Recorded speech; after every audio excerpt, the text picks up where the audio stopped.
Part of it is called Black English, or Ebonics, and now activists in California are demanding that public schools teach Black English to students. Black English includes phrases like "dis food be bussin" and "nah fam we Gucci." Black Californians United say that we should, quote, affirm Black English as a legitimate rule governed Black language rooted in Black history, culture, and community. So this is what we've come to. The very same people who would have claimed that using this slang is offensive cultural appropriation just a few years ago are now forcibly indoctrinating children into learning it as school curriculum. A clear sign that the wind has shifted when the people crying racism are now trying to enforce it. And this is what happens when you allow a tribe to form an enclave. They never assimilate. It's not possible for the process to occur inside an enclave to begin with. They form their own exclusive culture and their tribe turns into a wound in the country.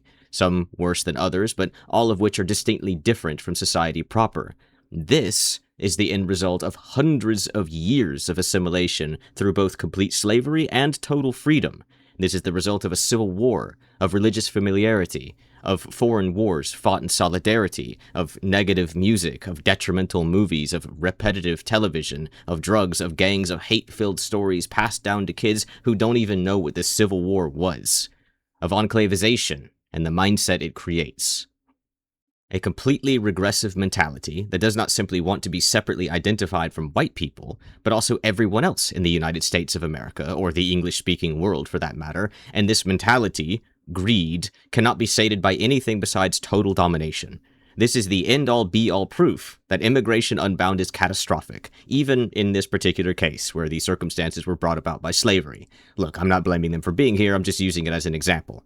Likewise, I understand that Black people living in ghettos weren't exactly their choice. It was made by the circumstances set in place by the state. But that's exactly why it's the perfect proof.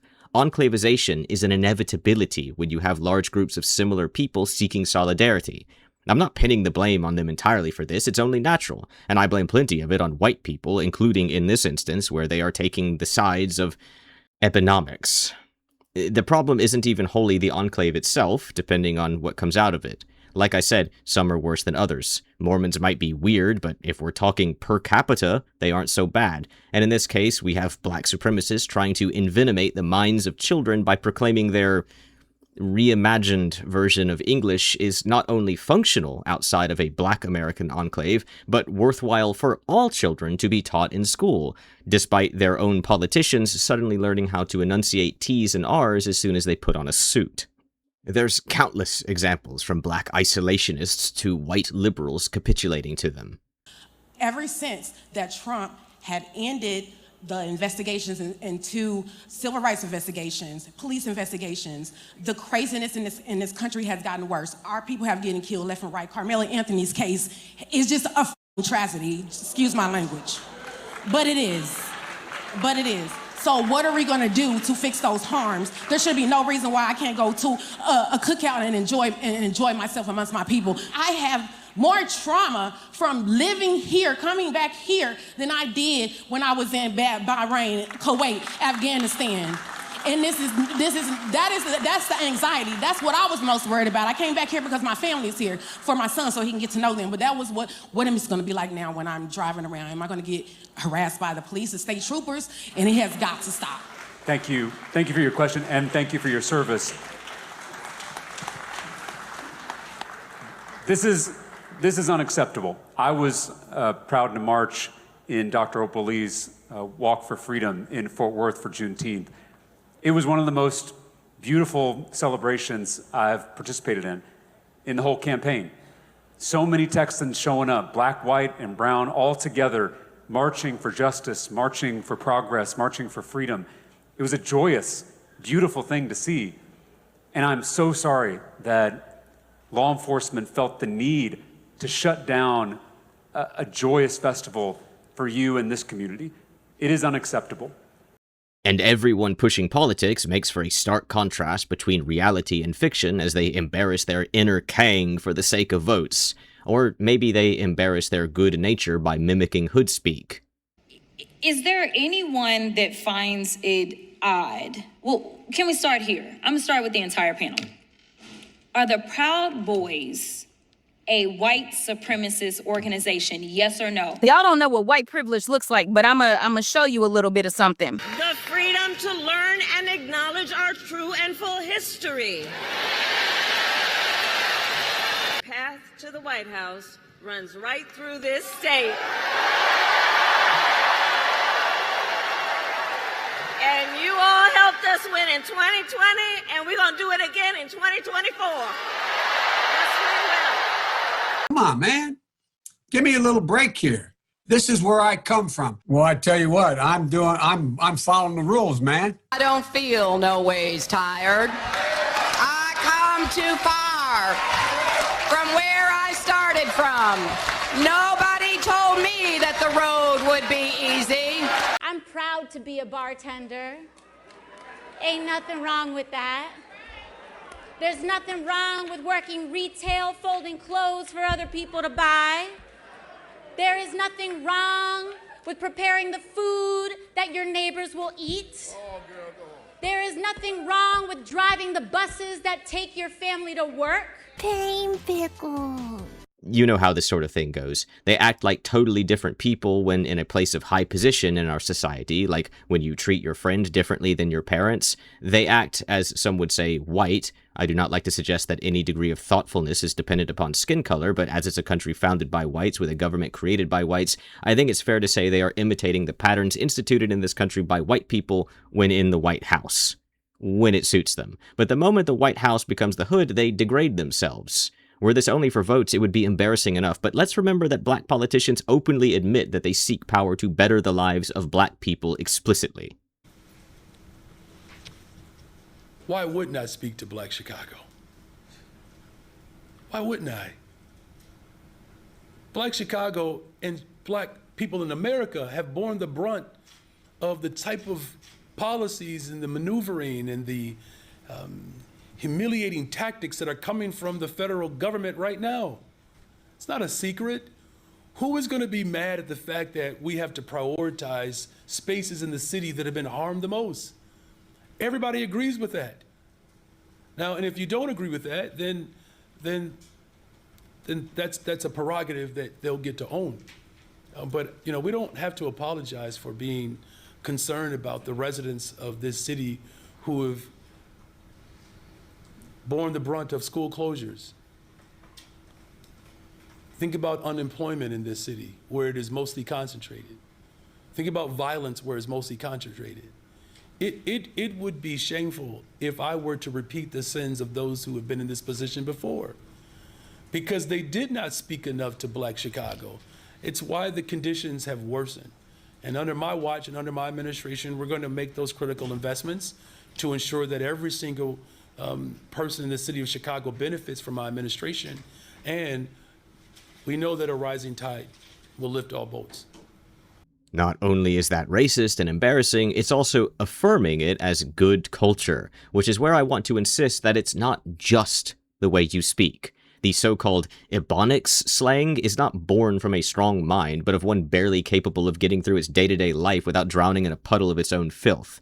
It's not just the way you speak, but everything that could ever be tied to it. This means that the people who suffer the most, at least in the short term, are actually going to be black people with an IQ above room temperature. This nonsense will breed disgust and hatred against black people, the intelligent ones who are not black supremacists. They will suffer the consequence of something they didn't even do, just like how it's safe to assume that every woman is a psychotic liberal due to how many of them have been indoctrinated to be exactly that by the Democrats. Society is tied together. If you use certain slang, people judge you. If you have a certain accent, people judge you. If you dress a certain way, people judge you. Let me continue to contrast this absurdity by looking at the state of females in the progressive world. Once upon a time, women wore clothing. Now, here on this very website, this is there right now as I speak, I haven't watched it, but you can see the thumbnail that I'm putting up on the screen. There are countless videos depicting groups of preteens having twerking tournaments. Despite twerking being an objectively sexual act, and that's not even to remark on what they wear, it's still there and it's for some reason allowed to be there.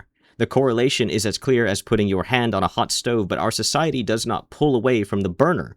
The agony is tolerated because it has been normalized. It was forcibly normalized by liberals. Pornographic publicization has been saturated to the extent that strippers and prostitutes are seen as powerful, independent women, mentally positive professions that little girls should strive to become.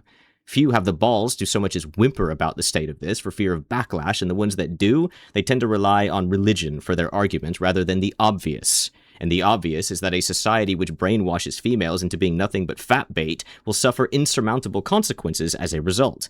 Misanthropy, demoralization, unhappiness, dating, devastated, families destroyed, birth rates plummet, the wars of attrition are lost, the obsession with immigrants occurs, Democrats gain power, the fetishization of minorities, and in that case, yes, this very topic of Ebonics being taught in school, they can all be brought into question and viewed through the lens of the horrification of females and what that has done to our collective morality, intelligence, and laws. Bad culture is bad culture. A net negative on the society, to the country, a detriment to the world, usually. There is not one person, even in Africa, who would be thankful to America for having hood speech taught in our schools. Rather, they would hate us for it. Like I said, bad culture is bad culture, and it should be despised by everyone. But let's be clear here. Slang is not a culture. It's a fad, a nothing. That's not what I'm talking about here. Not at all. Absolutely none of this is about these so-called Ebonics. Not the pathetic, pandering politicians, not my video, and not even the people trying to inscribe this lunacy into our school system. This culture I speak of is born from how some, not all, but some, Black Americans feel an insatiable need to own everything within arm's reach. Rap, hip-hop, breakdancing, do-rags, needless to say a certain word, which is actually Latin and has nothing to do with Africans, whatever they come to believe they own, they then try to gatekeep and claim racism and appropriation if anyone else touches it. They are steeped in indignancy and feel as though their culture was stolen by the white man, which only makes sense for first-generation slaves, as their ancestors, the currently living, would have never existed if slavery had not occurred. And so they try to claim ownership to everything so that they can fill this empty void of a life that they feel. No home, no culture, that it was stolen from them. But that was never their fate. That was never their life. They were never born to a home in Africa. They were never born to an African culture. They were born as Americans, and they reject it in favor of African Americanisms. Their attempt to steal control of what is taught in school is the culture in question here, not the slang. Their attempt to steal it. These so-called activists themselves have said it. Black ECE, which is written as one word, and I have no idea if that's supposed to be pronounceable because I'm not black. They want Black English taught in schools to preteens as part of California's bilingual curriculum. They want to steal meaningful formative years from the brains of children, 5-year-olds even, where they could learn any actual language and instead force retardation on them. You probably aren't reading the article, but the younger, impressionable teachers have positive outlooks on this. That's called liberalism, naivety to the wicked ways of evil people. Ghetto culture, not black culture, ghetto culture is that of thievery, which is evidenced in countless TikTok reels, X clips, YouTube videos, and it should be openly hated by everyone. Every good human on this planet, not protected, for some fear that an oxygen-stealing waste of life will get angry at you and sling incoherent slang at you. Thank you, Seattle, for being one of the most progressive cities in the United States of America. We want an opportunity to address. We want an opportunity on the mic. Well, ask him. Get him in check or we're shutting this event down now. If you do not listen to her, your event will be shut down right now. Right now. Your decision. Make a decision now. Not protected out of fear that a bunch of forgettable white liberals will try to cancel you for daring to speak the truth while they wither at the thought of doing the same. If all the decent folks said something, you would be deafened by a thunderclap. If they all stood up, the ne'er-do-wells would realize they're surrounded. If they all stomped their feet in rage, the earth would quake. Instead, they sit in static silence, and we suffer nonsense like this. We let them poison the children, and not even so slyly as defining naked pop stars shaking their ass and singing songs about sex as content and art, like YouTube or every other website, public area, and politician does, but boldly telling us that we must teach black slang in school as part of the righteous curriculum of the high-minded, and if we don't, then what? Racists will accuse us of being racist? And then what? Will we get fired? Is the plan to get us all fired and free up the entirety of white people's day so that they can, form a militia? Great plan. Let's do it. I don't need to defend myself, but I'm not a racist, and in an era of enlightenment and interconnectivity, I find it hard to see how anyone could be wholly racist or sexist when there's undoubtedly someone of every color and gender saying things that you agree with on the internet. But that seems to be the failing of good people, being blinded by their own kindness. I can look at Thomas Sowell and see a black man who says everything I ever would, except more eloquently and with a deeper understanding of the facts than I have. If we wanted to be serious about evidence, we might compare where blacks stood 100 years after the end of slavery with where they stood after 30 years of the liberal welfare state. Yes. Explain that. Well, in 1960, which would be almost 100 years after the end of slavery, 22% of black kids grew up in homes with only one parent. Just 22%? Yes. 4 out of 5 were in homes with both parents? Yes. 30 years later, after the liberal welfare state, that number had more than tripled. And so I said, well, let us compare, if we can speculate on how much that 22% was due to the legacy of slavery. But we know that that tripling was not due to the legacy of slavery. It was due to the legacy of a whole different set of policies. And you can look at it so many other ways. Education. Stuyvesant High School in New York, as you know, you get into only by passing a very tough exam. In 2012, the percentage of black students who had gotten into Stuyvesant High School was less than 1/10 of the percentage of black students who had gotten into Stuyvesant High School 33 years earlier. In 1993, the number of kids out of Dunbar High School who went on to college was less than it was 60 years earlier, which would have been in the depth of the Great Depression. Yet many black people look at him and see a race traitor. Social media has not only proven that the malcontents number in the tens, if not hundreds of millions inside America alone, but it's also acted as the perfect enclave for their insanity to breed, a pocket pastor preaching oppression and intolerance for normalcy, all the time, from anywhere. The most dangerous thing we can do is allow this enclavization to continue, to stay silent for fear. Let them accuse you, let them threaten, let them pull the hood of decency off of their own head and show what lies beneath. We see it in South Poverty Law Center's debacle. We see it when politicians start speaking in sign in order to appease black voters. We see it when the politicians state their very purpose is to help black people. We see it during the so-called teen takeovers. We see it when we buy our groceries from the other side of a locked, bulletproof window. We see it when they demand to teach it in schools, like right now. It's bad culture, and everyone should condemn it, but most importantly, it should be punished. Anyone who would contaminate our schools with diseased teachings of racism, sexism, and sexuality beyond pure education is someone who does not belong in this country, and I would dare say they would not be welcome anywhere in the world. And it's the way the world used to work. Shame and pride were strong motivators, back when they actually existed anyway. People wanted to be proud of who they were and didn't want to be ashamed of who they were. But execution and exile were even stronger still. It's ironic that Democrats instantly cast out and cut ties with those they disagree with, despite claiming they're all about inclusivity. It's ironic because their methods are the solution to the problem they represent. Excise the tumor, cure the disease. The people who are left being the ones who can fit in with proper society, and their lives are made better for no longer having to suffer the side effects of malcontents. Instead, we let it spread. And if children are the lifeblood of a country, then what happens when the infection makes it to our bloodstream? We don't need to ask the question, we already see it in the horrification of females. We see it in the results of the LGBTQ movement. We see the results in open border policies and obsessions over foreign gods. I tell you again, it's not just slang. It's everything the slang is connected to. It's all intertwined. This desire to teach Ebonics in school is the same as a woman walking around naked in public. It's the same as a Muslim praying in the middle of the road. The same as trannies topless on the White House lawn. It's a display of power.